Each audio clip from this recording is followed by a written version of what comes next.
చదువుకోలేదనుకో అంట్లు తోముకోవడమే జీవితం, అర్థమవుతుందా? యూఎస్కి వెళ్ళి పార్ట్ టైం తోముకుంటున్నారు అంట్లు, నువ్వు ఇండియాలో ఉండి ఫుల్ టైం అంట్లు తోముకుంది కానీ.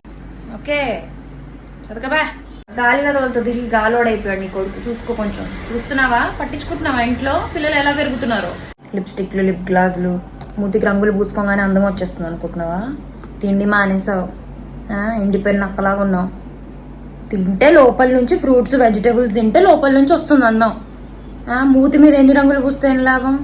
రూమ్ అంతా పెంటలాగా, ఎక్కడ చూసినా పుస్తకాలు, బట్టలు, మార్కులు చూస్తే ఒక్క మార్కు రాదు. పందినయ్యా నీకంటే, కనీసం క్లీన్ చేసుకొని పడుకుంటుంది. నువ్వు ఉన్నావు ఎందుకు పనికి రాకుండా పనికి మాలిన పిల్ల. సిగరెట్ వాసనే కదా ఇది. రాని ఇంటికి రాని చెప్తా వాడి పని. సిగరెట్లు, తంబాకులు ఇవే, ఇట్లాంటివే, ఇవే నాశనం చేసే జీవితాలు.